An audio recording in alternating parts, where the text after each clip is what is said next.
So I thought we would spend our hour and a half or so together. I kind of have a loose score around which we can certainly improvise, but I thought I might start with a more sort of general discussion about your work, especially as it relates to the shared history between the three of you, and sort of hope that that can eventually lead us to locate us here in time and space, actually, and talk a little bit more about this project and your relationship to Chicago. Sound okay? Sure. Okay. So can any of you start with a story about how you met one of the other two? Well, I met these two in 1982. I do remember that year because I was curating a series at Dance Space Project in New York. And it was called Parallels, and it was a 2-week-long shared performance, 2 shared performance evenings over 2 weekends. And I was questioning the sort of post-ALE, or black choreographers who were not coming directly out of the ALE tradition, what my mother's generation would call black dance. And Not only your mother's generation. Yes, but a whole generation of people lived there, and our contemporaries. I mean, people, if you were black, a certain ALE trajectory lineage was expected. And I was looking for people. I knew that I was one of them, and I had read an article in it's a weekly, I think it was Other Stages, in which Bebe Miller who I didn't know, was quoted as talking about this subject. And I said, oh, I'll look her up. She seems to be a compatriot. And I knew Blundell Cummings vaguely, and Fred Holland and I had worked together in Philadelphia. Gus Solomons I knew from the Cunningham Company. I mean, I knew him as a name, I didn't know him as a person. Harry Shepard. I mean, there were people who were around. And then I gathered a group of people, and then Blundell Cummings said, oh, there's this brother from Minneapolis, just moved to town from Minneapolis. I think you should look him up. And it was Ralph Lemon. So we all performed on that series over those 2 weekends, and that was in the autumn. Was it autumn of '82? I think. Sounds right. Yeah. Yeah. I didn't realize you didn't know them before Parallels. No, not at all. And was that news to you thank you for your performance, by the way, last night. What a gift to witness.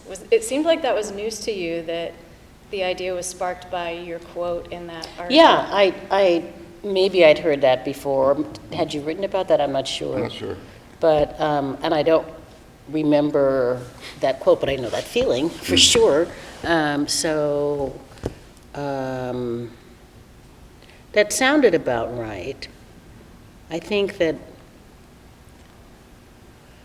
and it's so odd to just, because now we're, how many, 35 years later? Is that roughly? And that, it really, we can say post-Ailey. I mean, Ailey was still alive then. So, but just that has been blown out of the water now for over a decade, let's just say. What, the concept? The concept, yeah. Of what black dance could be.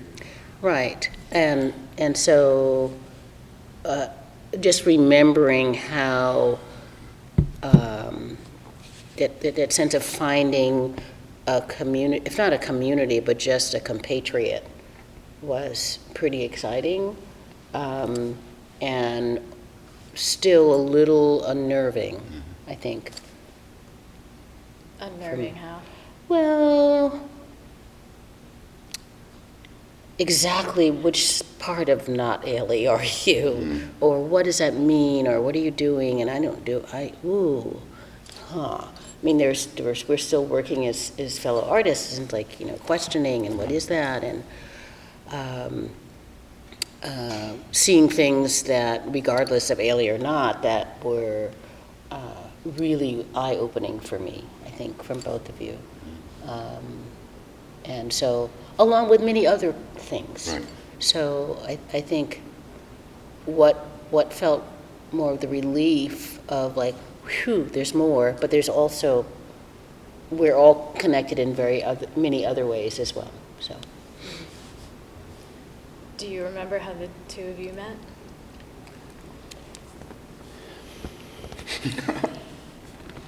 Well, it's interesting because it's more like, Ish is more clear, because it was the parallels, like introduction. Did you know each other before? Because you were in the same program during that. And I don't, it's like, I don't remember Bebe being part of Parallels. Parallels. I remember the tour, but, Yeah. so, but I was, Well- I just feel like I was in my little rabbit hole.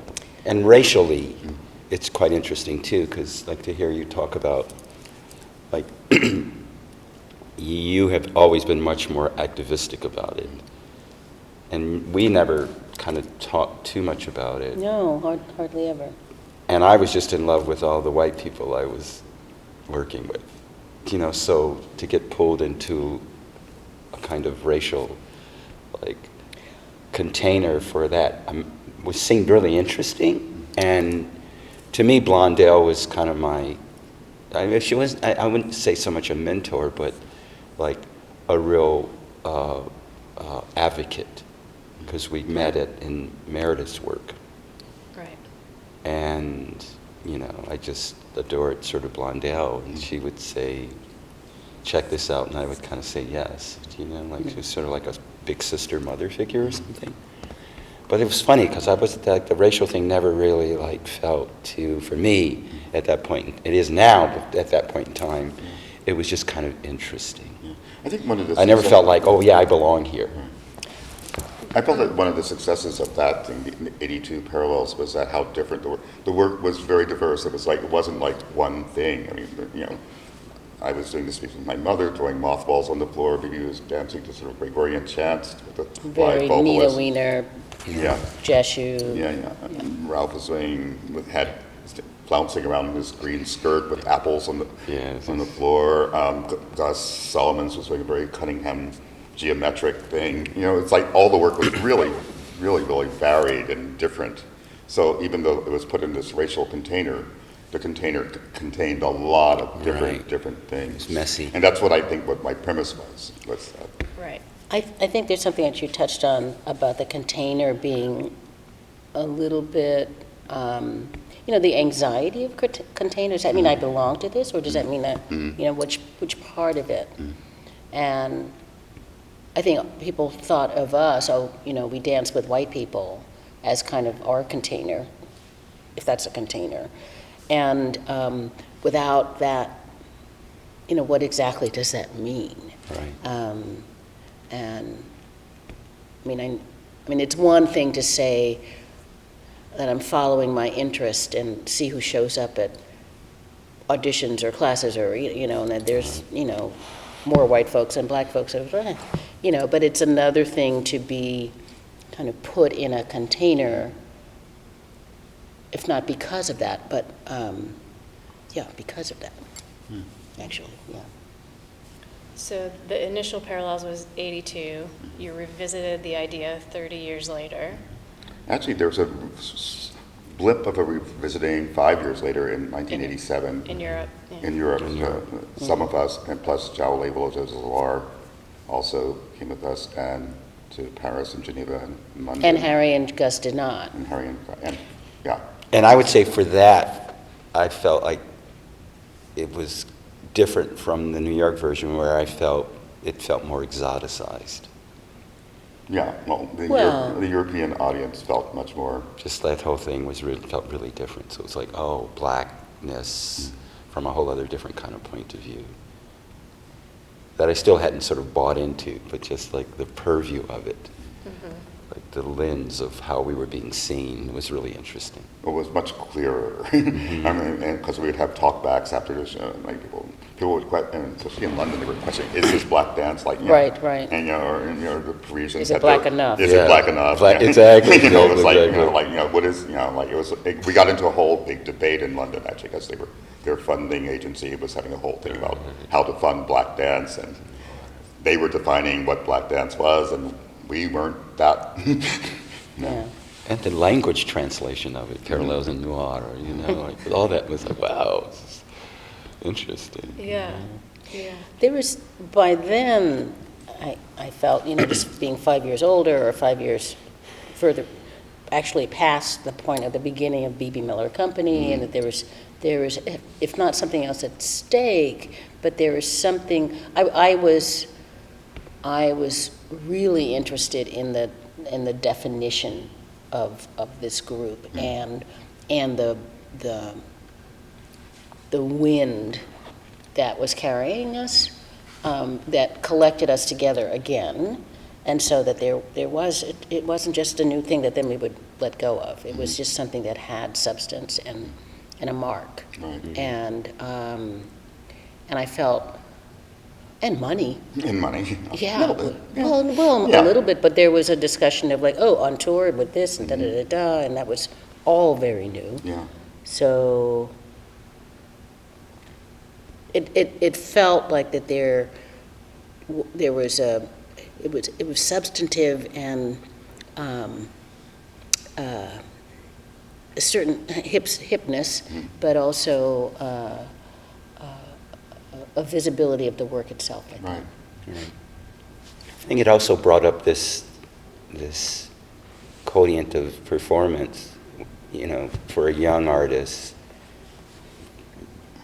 me, like why should someone want to look at your work? Do you know, like the outside audience, like institutionalized, or the public, like the neat.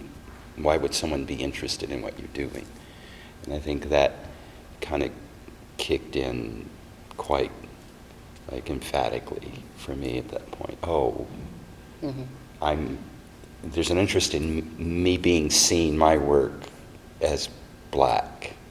And maybe my work is just my work, but it's being looked at as black and then the work.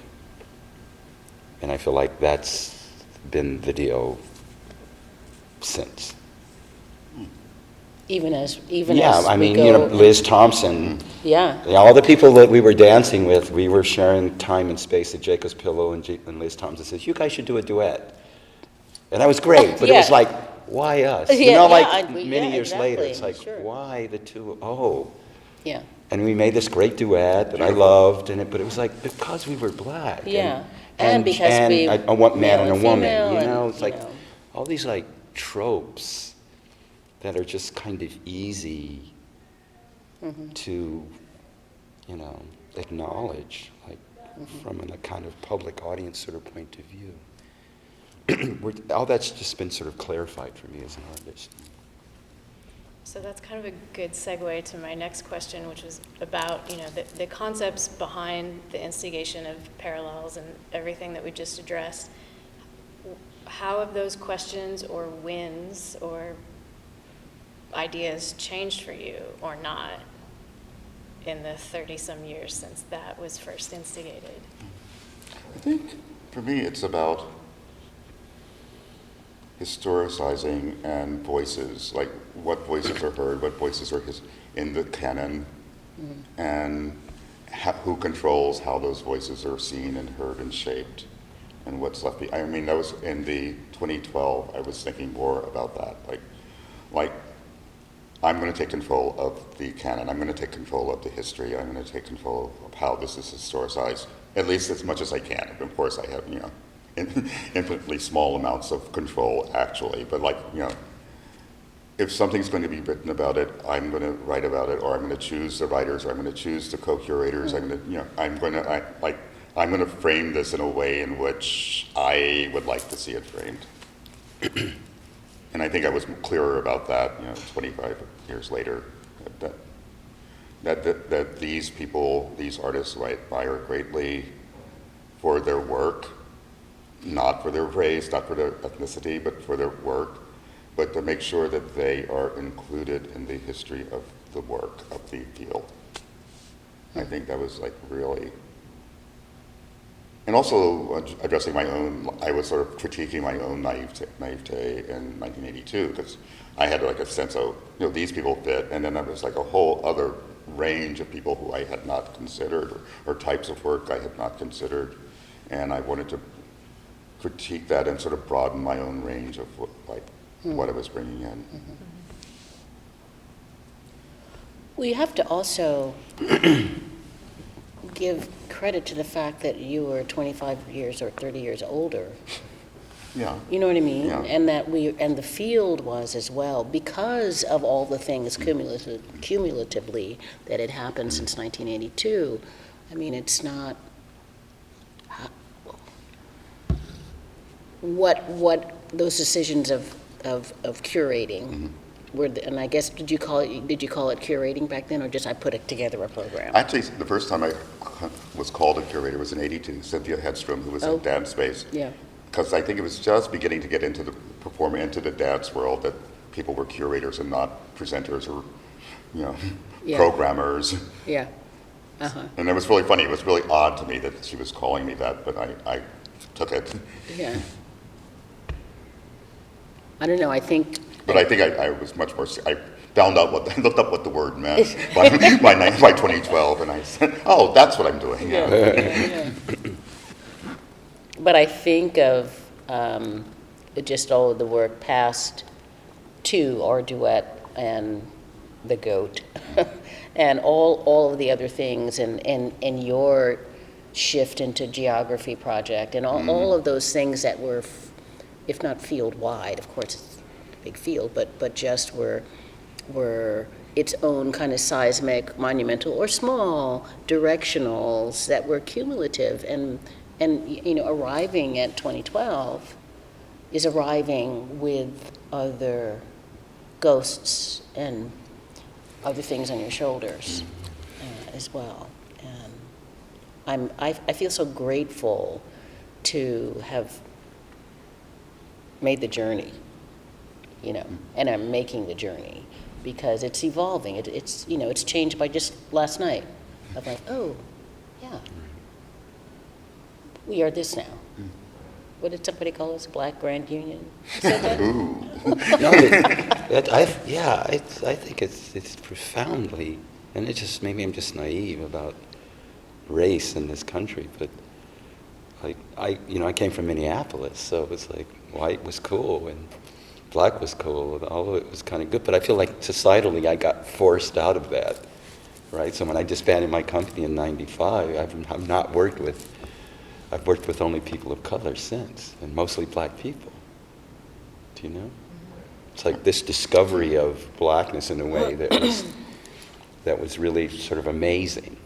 Did you? Like, I didn't know that before, but I also wasn't so interested in that before. And now it's all I'm interested in. So that's kind of, you know what I mean? It's like, where did that come from? And was society encouraging? Because I would get these reviews. Right, no, I remember. Ralph Lemon, a black choreographer, and his company of all white dancers. I was going to say that's that. how the review would begin. And then it would talk about the dance. But it's like, oh, that's That weird. was, Liz Zimmer. Liz Zimmer. Who wrote that, and I remember it was she's apropos of nothing. No, and it was wasn't it like a racist statement, but like, Yes, it was. Yes, it was. yeah, but you know what I mean. But She wasn't calling you the N-word, but it was just sort of like, No, but it's like what people were seeing, and I guess, what I mean by societally forced, it's like there are expectations, and it's just the thing. It's like, like race is real, or how blackness is real, like this is how we see the world, and how people look at art and performance, and I'm like, yeah, let's look at it that way. Why not? I'm really curious about just like, that shift into geography and working with people of color since then, and your exclusivity of that. Yeah. Yeah, I know, and it's just sort of, Yeah. it's like one way or another. It's not that bipolar, but it's just. It is. It is, but it is. It's culturally bipolar, because that's how I grew up. But Yeah, but you grew up, like you said, in Minneapolis, where it was all cool. Anyway, Yeah. Well, we don't have to have that conversation now, but we will have that conversation. You should. Yeah, we should, maybe tonight. yeah. Yeah. Can you recall a particular potent creative breakthrough in general? I mean, in our lives? Or Yeah, what? I mean, Ralph kind of sparked that question in me. It seemed like That was a creative That was breakthrough. one, yeah. But I have to say this too. It came from, and I dance around because it was complex, like the disbanding of the company, because I was really in love with the people I was working with, and I was really in love with the work I was making. It just kind of died, right? So it wasn't like there was a breakup. It's like all that kind of died. And there was a breakdown. So I feel like this thing it wasn't like, oh, I just want to work with black people now, so I'm not going to work with you guys anymore. That was not that. But there was a sort of physical and psychic breakdown of the way I was working. And then, again, society was like, hey, go to Africa. I know some, black people were coming to me going, go to Africa and hang out with these people. And I'm like, okay, And that kind of like, wow, all right, this isn't a big world that I can really be in for a while, because it's profound and huge and I don't know it, and voila, I got sucked in. And I think there are these vortexes that exist in our existences, and if we are lucky enough to get sucked into one, we have our moments. I think I told you this, or both of you, that my last semester at Ohio State, I taught a graduate seminar, New York Dance 1985 to 95 or so, and I showed you and Fred. That was the first thing, and manifesto and all of that. And I also showed, is it Their Eyes Roll Back, or Phrases Eyes rolled back in ecstasy. Yeah, or Phrases Almost Biblical. Both. Phrases almost biblical, yeah. Yeah, both of those things, and then geography, and revisiting both of those, and the astounding physicality of your choices, choreographic, conversational, and informational between you and Fred were just, it was profound, and it was profound to go say, like, I knew them, I know them. But anyway, but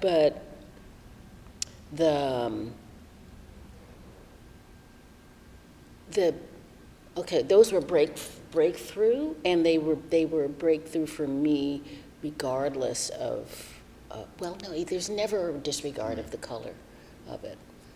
But it just is like there was some other attention to your weight and touch and focus and energy that was defining, part of my what I'm tracking as I, kind of go through. I think it's interesting thinking of breakthroughs as something looking back, because, I think I didn't mean to trash Alvin Ailey at all, because, I went to him and, seeing Judith Jamison do Cry made me want to dance, and Revelations, I was up there clapping with everybody else. But it was something that stylistically, it's something I wasn't interested in making myself. And, I think, historical breakthroughs, finding Contact Improvisation, working with Steve Paxton, seeing Trisha Brown do Accumulation with Talking with Waterboater in the 70s, all of that was informed my work. But I think in terms of my own working creative process, creative history, is that it's more organic. You're not really these sparks of things, you're just sort of it goes on. And in year 2000, I decided not to make anything anymore, and I didn't make anything for 10 years, because I wasn't interested, and I didn't want to make things I wasn't interested in. So it was, I worked with other people. I was interested in being in other people's processes, but for 10 years I wrote, but I didn't, make, except that's sort of a lie, because I did do, when colleges would ask me to come and make things with their class, I would make these college pieces. Actually, it's one, don't tell anyone. It's one piece I just keep retitling and changing the music too, and Yeah. But But in terms of my own work that's out there, I decided for 10 years not to make, it was like, it was sort of a counter spark. It was just like, okay, there's nothing I need to say choreographically, so I won't. You've all three, long had positions of curating or educating or organizing in some ways, and have the ability to support the work of others. I'm curious, who did that for you? Well, definitely. I was sort of, as soon as I moved to New York from Philadelphia, I sort of got aligned with both the Dance Space Project and Performance Space 122s, and those directors there were very supportive of my work and, giving me space. And Cynthia Hedstrom, who was the head of Dance Space Project at the time, I went in, she didn't know me. I walked in off the street and said, I have this idea. I wanted to, and I'd seen a couple of shows. I moved to Philadelphia like in 1980, and this was like early 1982 or 81. I walked in off the street basically and said, I want to do this thing with, black choreographers not working in the Albanelli lineage. And she said, fine, do it. So that kind of support was really important. There were people at the National Endowment who were really supportive of my work. That financially, when they were giving work to individual artists, giving money to individual artists. And then other artists like these folks and my performance partner, late Fred Holland, we supported each other really, we critiqued each other viciously. And we worked together and, yeah. It's a big question. I think it's, given like what we do, it's everyone we've ever worked with. Do you know what I mean? Like that list is long. I think it's just inherent in this, the makings of this genre. It's like, in this kind of beautiful way, at least. That's how I romanticize it. I feel like, who's in the room is very much important. I have to say, though, Sam Miller and putting together CCR was an unexpected later career, bump. And as Aine Gordon, who's kind of there as our scribe, but also, we can talk more about what CCR was, but being in proximity to Ralph and Jowley, Elizabeth Strebel, although she never came, hardly. What is CC? I don't. Center for Creative Research. There were 11 choreographers that he pretty much just kind of went and said, can we come together several times a year? And with the ACO was the beginning of that, with the aim of exploring, I guess, or just what happens beyond just projects. Mm-hmm. What else is our research? What's our creative research together individually? And could that be shared in an academic setting outside of a dance department?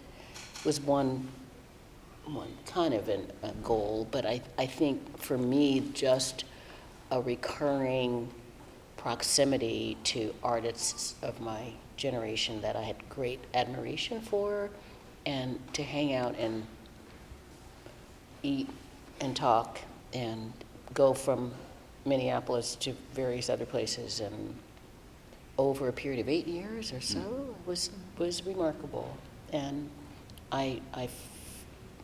it gave me a confidence, if not so much in my work, but in my, this is what I do. This is the artist that I want to be, that I am, that I am. Mm-hmm. Yeah, so. It occurs to me, you're kind of from the Midwest, and I know you're from Brooklyn, but you spent time in Ohio. Was there ever... Harrisburg is not the Midwest. Yes, it is. I didn't think Ohio was either until I moved to New York. Yeah. Was there ever any other choice or option for you besides New York? I guess A, and B, do you think your careers would have flourished in any other city?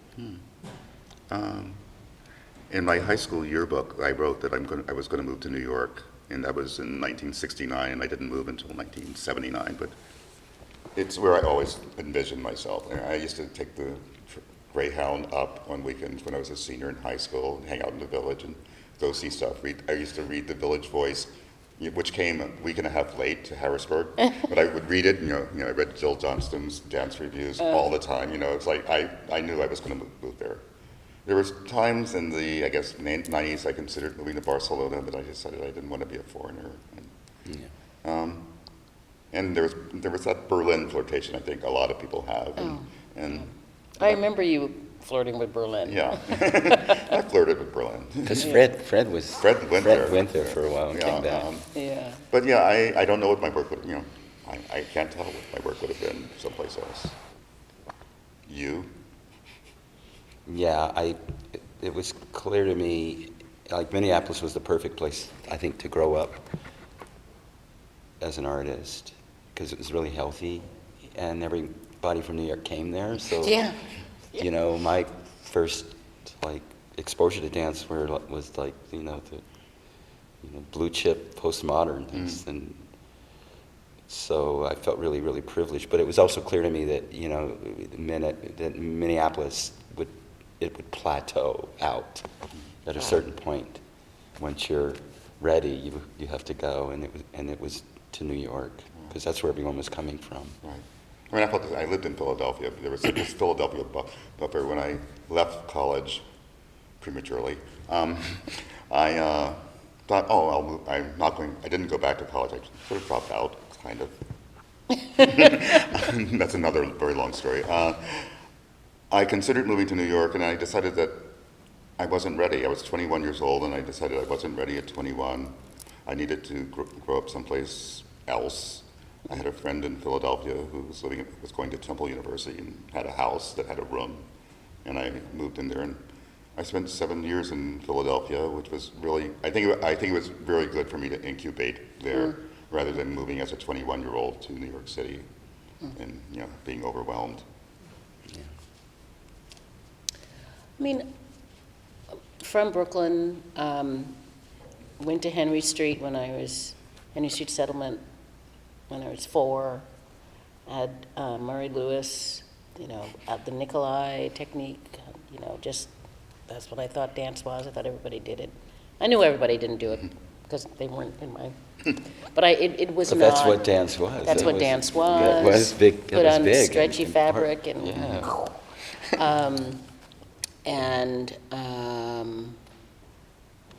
So, I mean, I stopped that when I was like 12 or so, and then I had a brief bit of Gustani Zulu and West African Ghanaian-ish dance. I went to college in the Midwest. I did Balkan folk dancing. I was really pretty good. And going back to New York, I thought maybe I was going to be a librarian, but I got money to go to grad school and dance. I went back to the Midwest. So I think in returning to New York again and not being at home, trying to figure out what other life there was that had more and more dance, I was already in it, and I realized, I guess this is my career. I think Minneapolis, because I toured there a bunch, and it just seemed like, I like it. Dancers, not even choreographers, had houses that they owned. I just thought that was remarkable. Had yards. And They had lives, and that's good. We had a residency there in the early 90s in February for a month, and that did change my mind. All right, the winter. Yeah, the winter. The But the winters. buses were on time. You would not freeze to death waiting for it. But anyway, so no, New York was it. Leaving New York, it's almost 20 years ago, was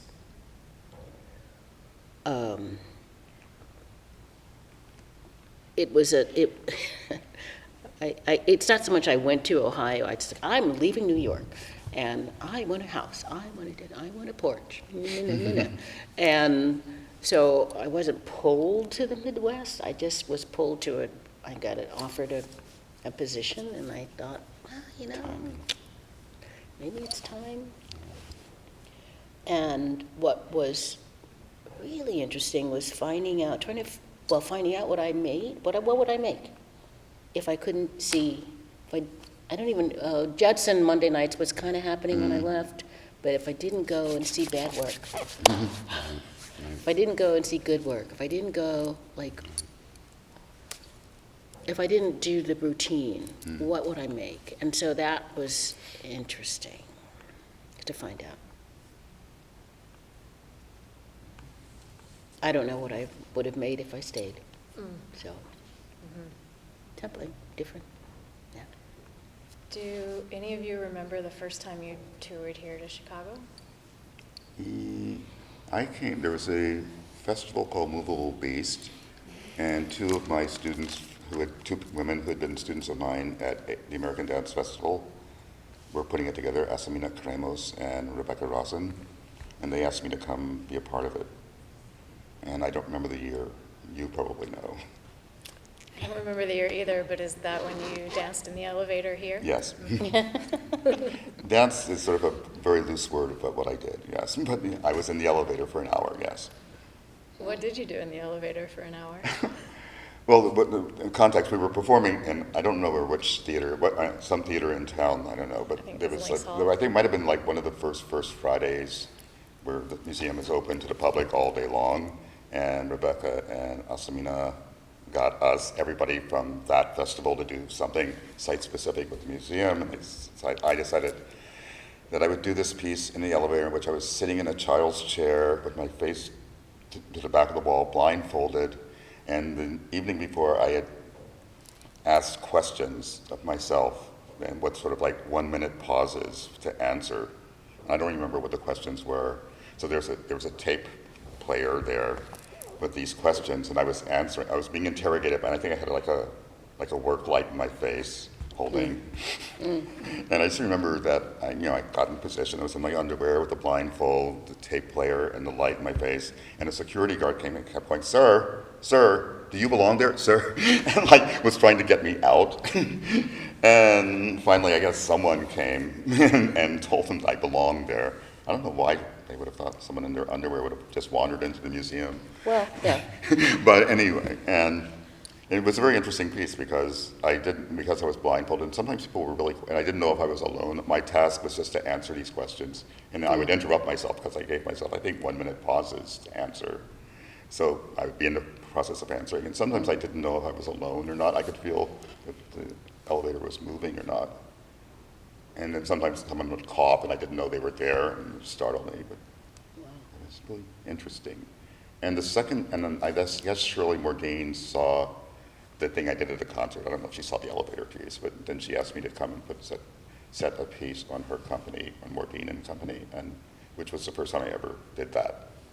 And probably one of the only times I've ever done that for my work on another company. So that was sort of the second time. Yeah, tell me a little about that one. I don't remember very much about it. I was here for a month. They were really nice dancers. I remember I didn't know who Shirley Morgaine was. I looked her up on the internet and I go, why the hell did she ask me, of all people, to do this? Because it was very modern dancey, contemporary dance, and it was like they were all very good dancers, but I'm an improviser. I improvise, and so I had them improvising a piece about. I had them do a lot of writing about home and what home, and it was called Nowhere Now Here. I pulled up the title, and they had to speak about where they were from and sort of history, sort of geographic. They were like sort of geographic improvisation. Shirley was in it. And then I showed the Julie Dash film of my piece Relatives, which is the piece I did with my mother, and which sort of fit into that. So that's all I really remember. I'm still in contact with one of the people from that, Robbie Cook, who was one of her dancers. Robbie Cook. But I met him doing that piece. Is it Mo Ming? Yeah, both of you? In 1991, I think. Oh, okay. I think we did Sleep and something else. I just remember being very happy to be there because I had known Jim Self from New York, and he was one of the co-founders, I think, of the space, maybe. So loose group of 7, Loose, I think he yeah. was in there, yeah. And I think I remember hearing it was a haunted space. The building was haunted, and that was really exciting. And I loved going to places where there were ghosts. I just remember having a really good time at Mooming.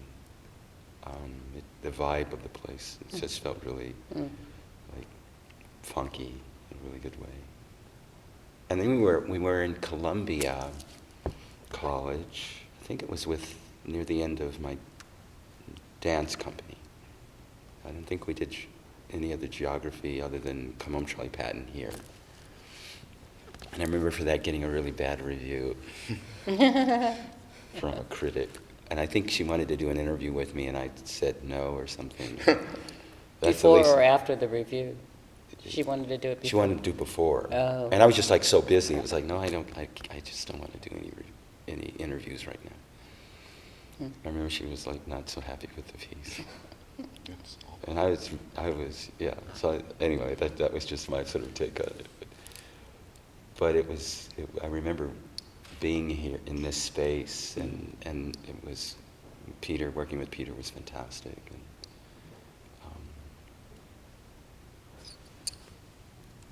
I also came to Moming, but I don't remember which year. It's the only year I do remember. It was 86. 86. oh my gosh.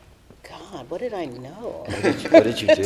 What did I do? Right after your company officially formed, right? Yeah, yeah. Wow. Wow. So, What was in your company then? oh, the group, Nikki, Ernie. In 86? 86. Oh, that's Elizabeth Karen. This is before Scott. Ernie Renee. was there in Yeah. 86? Yeah, Ernie. Oh, that's true. Nikki. He was the only man. He lifted everybody, as he said. Renee Lemieux and me. I just there 5 of us, I think. Wow. So I can guess what we might have done. But I mean, the work was so new, like making dances, costumes on tour. Whoa. But I came back. It was cold. I remember it was cold, and I came back to do a workshop piece in the summer, and it was hot. It was like 100 degrees, so Chicago was not kind in either direction. But Moming was lovely, and I'd come here with Nina Wiener in about 82, I think, to Moming as well, Jackie Radis. And then after that came through Peter to MCA in the 90s, I guess. And then Columbia. So, and gradually, it's like it's only in returning that you get a sense of a community rather than a theater, and see who you see again. I was here just a couple of years ago, I think, for Dance Makers Forum and teaching a choreography weekend thing, and so it was just, it was at another level of like, oh, now there's so much I want to tell you. There's a quote from, oh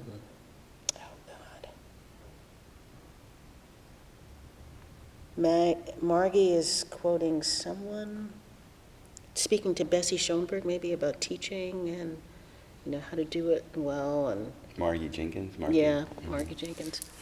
And saying something about tell them everything you know. That's and so Sam. Sam used that. Sam said that? Yeah. Sam said that about? He was quoting Bessie. He was quoting Bessie. Yeah. Okay. Yeah, then Margie maybe was quoting Sam. Yeah, saying- she was quoting Sam. Anyway, was that in that letter, that email? Anyway. Yeah, Yeah. it was one of those exchanges, but it was Yeah. a quote Sam was sharing with some of the ICPP students, I think. And then that was one of those moments of just like, because it doesn't do any good keeping this, I mean. So it's been nice to track being in Chicago through those, what it is that I make, what am I, I'm afraid, but I'll make it, I'll show you, and then like, okay. And then please, just make on your own, please, just, here's what I know, go, go, go, go. I just had a memory that I actually did something through the Art Institute. In the 90s, I had totally forgotten it. And it wasn't there. I taught like a week, maybe 2 weeks. I think it was just a 1 week workshop that culminated in a performance in a gallery. And I don't even know what part of town now. It was like not anywhere down around here. It was some small gallery somewhere with a group of students. And they weren't mostly dance students. They were mostly art students. I'd totally forgotten that. Yeah, maybe I did come across that in my research, but I'll have to go back to, it was through SAIC, the school, the Art Institute? Yeah. Okay. So, it's funny, that was here. Yeah. And I was here during PS1. I did something with PS122 The field tour. trips. Yeah, Oh, right, yeah. But Oh, when I did something, because that's when I stayed at the Hancock Tower, Lisa Gonzalez did an improvisation festival in 2010, maybe? And it was near the beginning of starting to improvise in performance by myself or like with Angie Hauser or Daryl, and with Daryl Jones. So it felt like another level of, okay, this is where I am now, and how clearly that's informing, the work we're doing.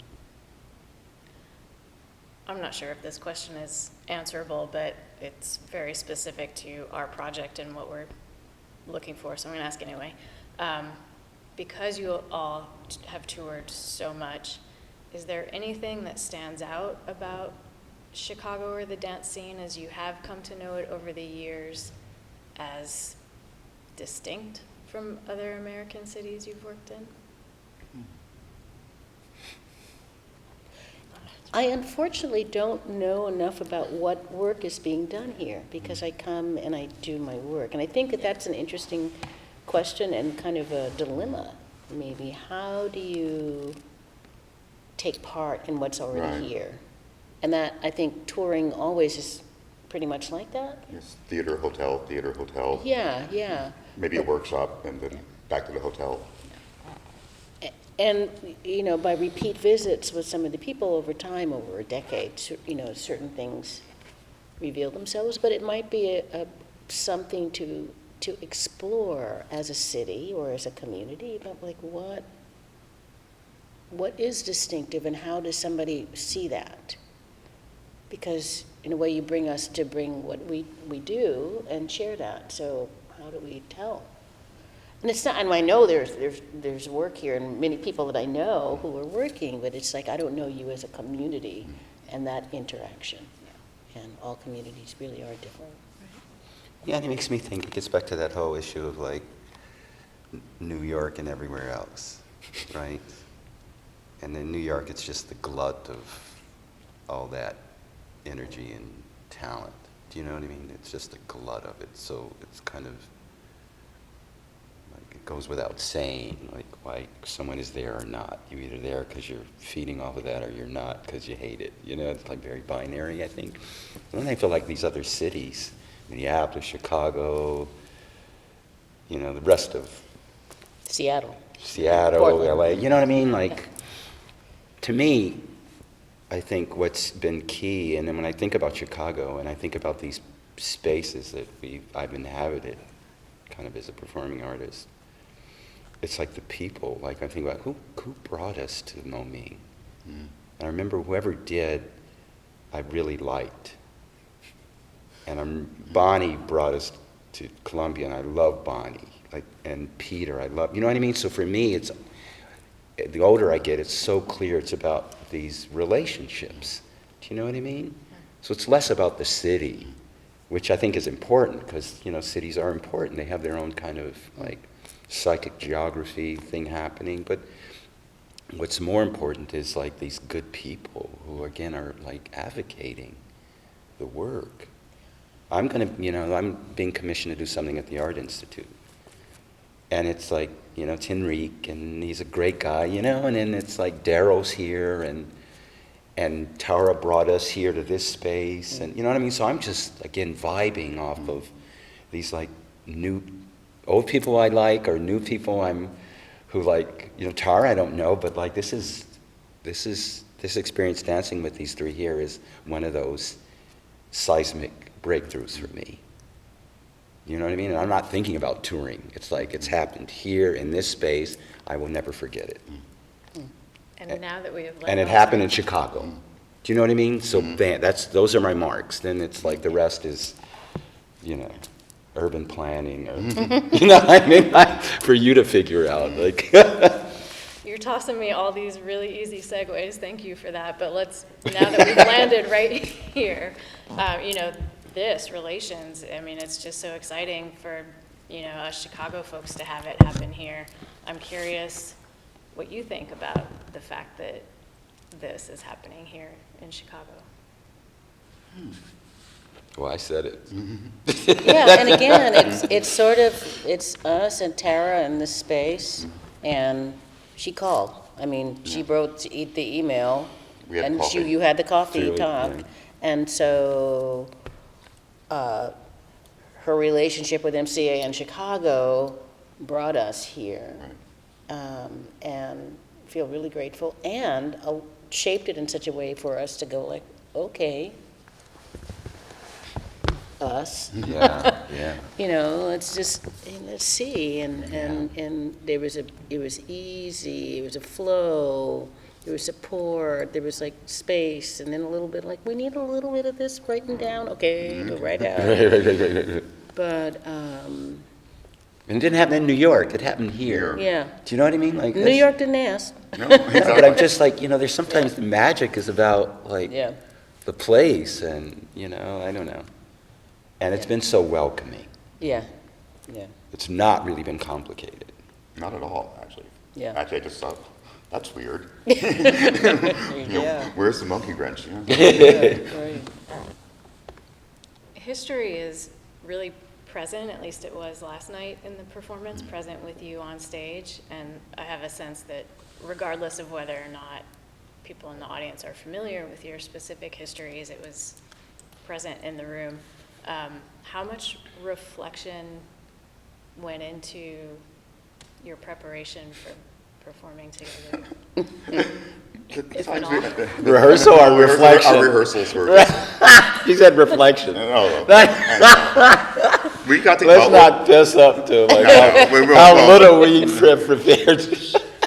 No, we got together Those were all sometimes. important. They were No, very they important. were. Thank you. I mean, it was complicated because Bebe was living in Columbus, Ohio, and we were living in New York. Not only me. I know was we were living complicated. in New Yeah, York. we're all, yeah, exactly. And so, but when we got together, there was like a lot of talking.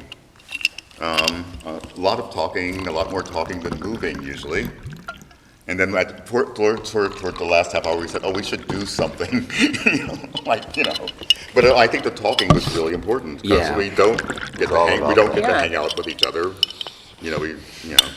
We don't see each other, Yeah, and we For decided. years, Ralph lived like, 3 blocks away 3 from blocks. me. Occasionally, we'd run into each other at the same coffee shop. Same coffee, his office. Yeah, my office, the coffee shop, but we don't hang. Don't We hang. see, he has a family, a growing family now. Yeah. And Bebe is away, and we tour, and we do have other lives and teaching obligations. So the talking was really, in terms of getting us together. I think, Yeah. we sort of minimize it. I'll speak for myself. I minimize the fact that we would sit around for an hour and a half in a studio in our sweat clothes talking and gossiping. Yeah. and- Yeah. Well, I gotta say that, and this was one of the things about leaving New York, where I had studio space by the hour, right? And you kind of like, there goes the wallet is ticking. But really, all of us, I'm sure, like just at a certain point in our making career, you realize how you're sitting around a dinner, that this is all in it, all part of it, and pointing out that we had talking, sitting, talking, stretching, warming up, sort of talking, and then talking, and then like dancing, and then like, oh, what about that? Blah, blah, blah, blah. And then that was a structure that seemed to be repeatable, or because it was being repeated. And so it just was like, I guess, I remember that moment, though, that when we decided, we're just going to keep it open. Because there was, I would say from the other two, there was sort of a desire to structure something, to have a structure. And it was like, that wasn't what we I don't know if it was two. It was. It was definitely that one. well, didn't you say like, next time we're gonna meet, bring in a score? Bring in a score, and I said, it was like, hell okay. no. Yeah. Well, I tried, and then I wasn't sure what the score, it was like, okay, Yeah. walking horizontally. Yeah. But it was like so Thank counter. God for Ish in the room. He's like, no, this is their No, problem. because it was like, it's like, it wasn't what we were doing. What we were doing is what we did Right. last night, Right. showing up. Yeah. But it was so funny. But showing up in our ways, Yeah. that's what's so fantastic about it. Was there Yeah. anything surprising about last night's? Anything. The whole 70 minutes of it. Yeah. You know. What did you, either collectively or individually, hope to get from this particular experience? Being present is a huge gift, you know what I mean, in life of just, and I think recognizing presence and history at the same time, not history making, but just like our histories are in the room with us. And I don't even know what your sense of us is, I mean, we can kind of, I mean, yeah, definitely we overlap and all of that, but we each have our own, perspective on whatever time we've spent either around us or around each other or around each other's work. So just being open to that and noting when the kinds of decisions I'm making, because I'm making decisions. I mean, it's sure. I love making decisions.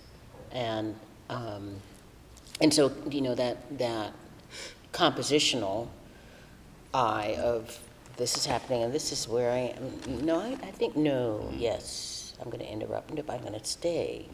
All of that with company, and this particular company, and that we had not done this before. Right. And so that there was a whole room full of kinds of choices that were available or not available, available. I don't know what wasn't available, it was all available. Yeah. I think for me it was like the gift of being with these two, and this, because we don't see each other, we don't hang out, and they've been immensely important. Their work has been immensely important to me, and following it and seeing it, and so that would, and also, and not to get nostalgic or sentimental, but like from the 1982 parallels, there are three people who are no longer with us in body on this plane: Blondell Cummings and Fred Holland and Harry Shepard, and thinking, just sort of as I age, in my 60s, thinking, it's time to acknowledge the people who are important and spend time in whatever way with the people who are important to you and have been important to you along the way, before it's not possible. Right. It's a gift, clearly. Was there anything in particular you had hoped or envisioned the audience might get? I could never get that far. I just could not, I felt they stayed with us, wherever we went. Yeah. And I'm not sure where we went, but they seemed to be there. So they were and different than, choreographies, say, where, in making, I'm like, what's the audience going to do? But I'm making with an eye to how do I anticipate and shape a perspective. This I'm relying on our, collective artistries and what might that produce and how interesting that could be, so. I was surprised by how not thrown I was by having, because the night before we did a run through, and there were 4 people here who we knew Yeah. really well, And that was great. We felt really good about it, and I thought, as I made the choice to be out here as the audience came in, I was doing a free write for the 15 minutes that the audience was in, so I didn't actually, but I would acknowledge in the writing, I noticed that I heard somebody cough, or I heard somebody say something, or I heard an usher direct someone, but usually I was trying to stay really present in the writing while I was there, but I didn't want to enter, I didn't want to like enter the space, I wanted to be here. And I can sometimes in my improv get thrown by audiences and audiences' reactions. I try, and sometimes work with that. Sometimes it's not always a bad thing, but I was surprised by how much I was with these 2. And I knew they were there. I knew I was being witnessed. That was always a presence, but it was like the important thing was like what was going on here in this space. Yeah. I learned a lot, I think. Or, yeah, I guess that's a way of putting it, of just, oh, I'm continuing here longer than I would have at another situation, or I'm intersecting here. And so, and really, it's compositional of just,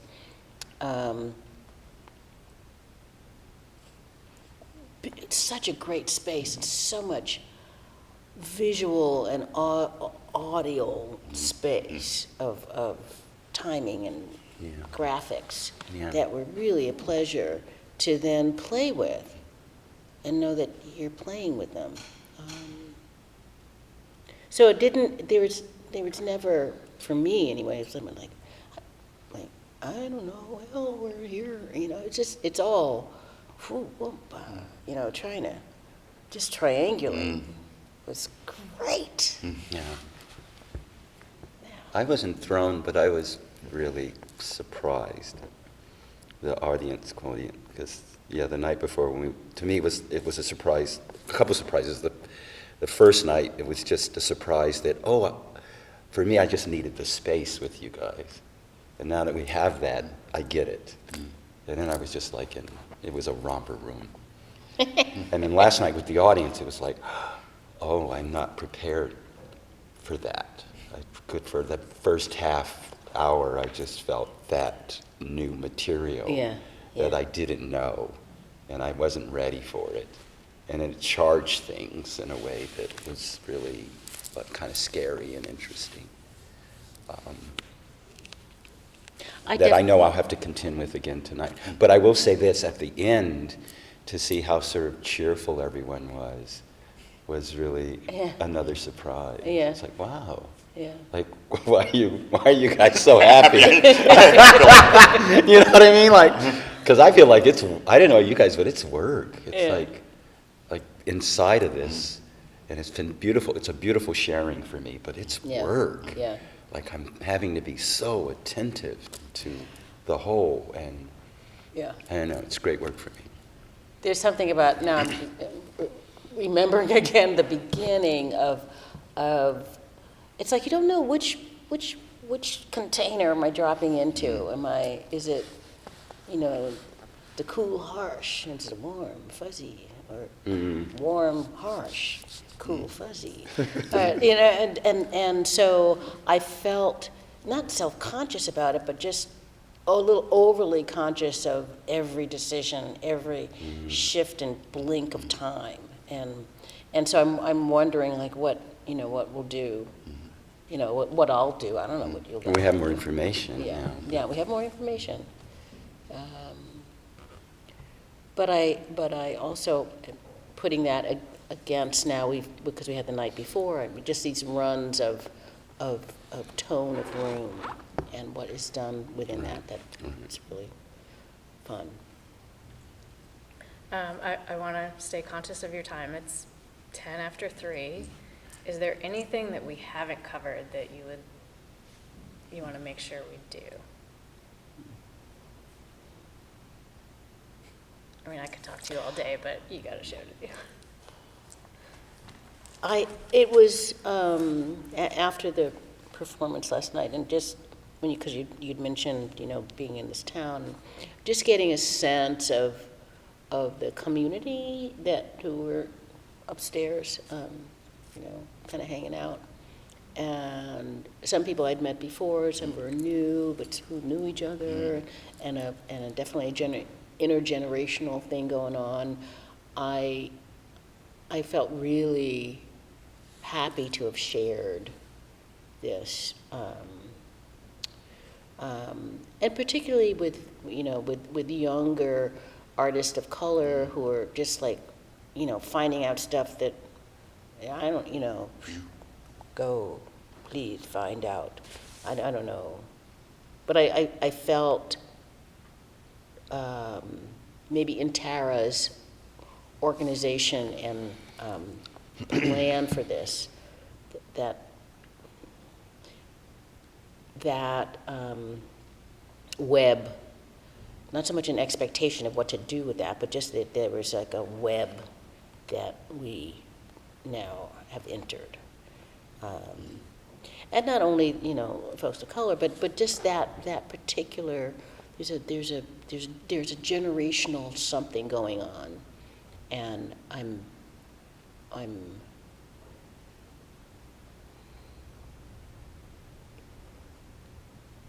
glad to have been, kind of part of that. Right. There's this thing, this might be off topic, I don't want to bring it too much, but right now in New York City at the Museum of Modern Art, there's this whole Judson, sort of, not even retrospective, Judson exhibition with performances, and again, I was thinking of history and who tells the history, and I think there is, I don't want to sound pompous, but there is a historical importance to this gathering this weekend, and that I feel, that, I have a critique of the Judson show, which I might not share, but like who's in and who's out, basically, and who gets acknowledged as an experimenter. I'm writing about that. I'm in a residency to write about that, actually. And the fact that sort of someone like Diane McIntyre, who was around at the same time as the Judson people, but doesn't get historicized in the same way. And thinking that this, there is a weight to this. And some of the younger people coming in, not so younger people, but coming up to us afterwards and just really, this is something they had not seen before or not seen in this configuration before. I think I don't want to I tend to it's just Bebe and Ralph and me fucking around.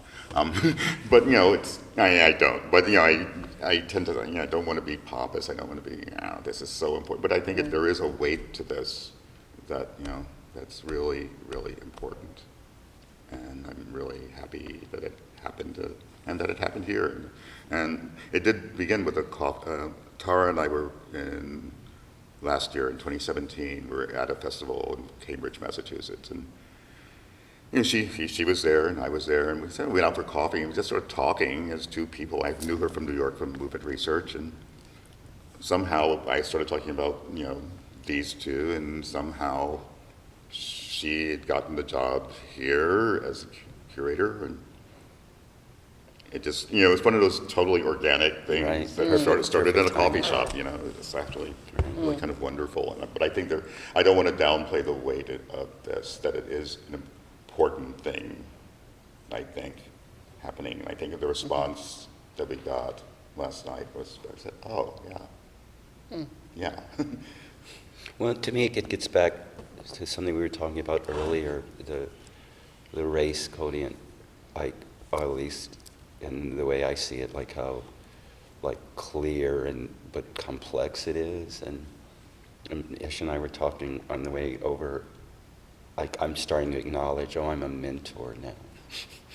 I feel like I've just been doing my thing, but now younger people are calling me and writing me and and I'm really into the work, and I'm like, really? Why? Exactly. And really, I'm saying that honestly, and I'm feeling that a lot here. And last night I was talking to some of the young black students or folk from Columbia, and I'm like, we're passing the torch, because I don't know you guys, but it's like doing this, I'm feeling old, this is not the body of me when I was 30 years old, that's also part of the dancing. So it's I'm getting to that place where I'm not so sure how much of this can continue, on a physical level. And, when I think of that passing the torch part, it's like, it's so different now for dance makers of color than it was for us. There was a handful of us in New York at the time. Right. And now they're like many, and they're movement research, they've like invaded all these spaces that were all, for... Yeah, I've been interviewing a lot of them, and finding out more and more and more. It's like, and their world is much And they know they're bigger. black, you know what I mean? They know they're black in this other privileged, like kind of white art space, and it's, I don't know, it seems very beautiful, and they're very excited, and it is completely racialized in a like really generative way. So it's amazing to me. The whole energy behind this Afrofuturism, which kind of is a term I hadn't heard of before a couple of years ago. I'm Yeah, like, it's a... whoa, what? It's not quite, it's like... Yeah, Octavia Butler, or, it just right. kind of, it's not only the sci-fi stuff, but just this, I was at a symposium when someone very specifically said, like, I'm not shaping my life, based on Marvin Gaye, or my relationship to it, away from it, or like, Led Zeppelin, Marvin Gaye, or what. But just like, it just doesn't enter into the equation. So, and just to see where that goes, and all of the energy and ideas and counter thought that's even inside of that is pretty inspiring, for as an older person. Right. No, I just had that thought, which I've been negating since I tend to negate stuff, the obvious. Then there are 3 people in their 60s doing really vital work on stage, and that doesn't happen a lot in dance. Yeah. Yeah. Well, there is that. Yeah, and I just sort of said, oh yeah. Yeah. And we're not trying to not be in our 60s. Yeah. We are 3. Yeah, we didn't hurt ourselves. Yeah. I feel like we're still working from our game plans from 30 years ago. Do you know what I mean? It's like, this is our parallels, redux. But I think there's an acknowledgement that we're old, that we Yeah. Yes, Oh, yeah. that absolutely. we have this Yeah, both body wisdom and mental Right. wisdom Yeah. going on. And that we And have no to, jumping. and that we have to show up. And we have to show up. And we really Yeah. have to show up. Yeah. But I'm trying to think of, like there are the very few times I've seen people of this generation on stage together doing work, and it's not sentimentalized. It's not, it's just, we're doing our work. Why can't I remember the name of it? Gus's group, Gus and Carmen and Paradigm. Thank you. Paradigm. Because that was a progenitor of this, when I had to think of it on the, and in my head, I was saying like, oh, but there are, because who else besides Ailey, who from Ailey was there? Dudley Williams was in it for a while, but just like, these like dance stars of a time, and I don't feel that. No, that was a thing. That was a thing, but that was also of its time. Yeah. Right. Which was what, 10 years ago? Not that, maybe. More. Well, yeah. But it's like, well, Yeah, I guess a revisiting of something. yeah, they're revisiting while black. Right. There is one field of dance that I'm a tap dancer, and our elders are on stage all Right. the time and performing. And watching this last night, it occurred to me like it's not so unusual for me to see that, Right, but Mm-hmm. that's But not where y'all come from, and Right. it meant Right. probably Yeah. Right. That's In true. our world, it's That's true. Yeah. That's right, true. yeah, and That's true.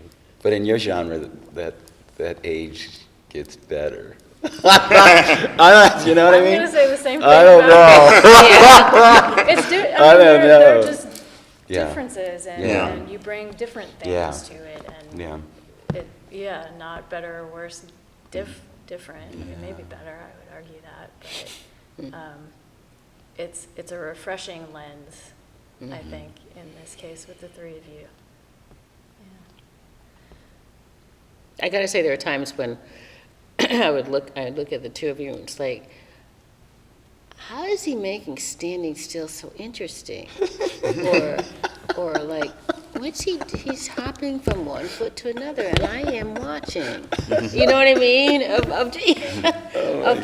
Just. Oh my God. It's the context of the room. It's the right. context of the room, and I had one moment, my moment of doubt was toward the end when I was dragging the two chairs. Oh. And I said, at a certain, I'm hoping around the third time circle, I was going, is this interesting? Is this boring? How long am I going to do this? And I said, no, keep going. Yeah. This is what you're doing. You're going to keep doing it. But it was just like, there was this moment like, oh, I'm just dragging two chairs around the stage for a really long, what seemed like a really long time. But you weren't just dragging. You weren't just dragging. You were talking. You were being ish. And we, we had a conversation. There was like this. You had thought was going on, and da-da-da-da. Ralph was somewhere. The room was. I was like, where did he get those chairs?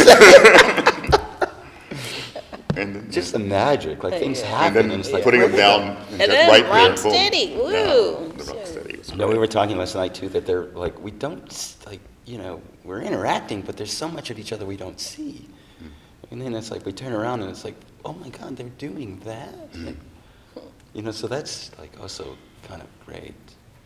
We talked early on about like this was not going to be a contact improv, like it was important to share this space, Did we come? as the artist, I don't remember that. as what. Did we say we're not going to do that? I didn't remember that. Yeah. I didn't remember that. No, I just felt like I said there, I don't know. I thought we did early on. Well, we that said there- we weren't going to be There was no, Jumping. the three that I didn't see. No, we weren't going to do that. yeah. Good. We did I some thought- contact. Yeah, we did. No, but I mean like an hour of Yeah, us sharing that kind of space. yeah. We couldn't do that. That's Why not would we do just- that? Yeah. All right. Well, it's not, yeah, why would we is better. Makes me want to see it again tonight. Okay. Me too. Well, thank you all so much. Thank for you, Janae. sharing Thank you, time Janae. Thank you. with Good us. luck with your project. It sounds great. Yeah, Thank yeah. you, I yeah. appreciate your questions and your timing of all of this, so.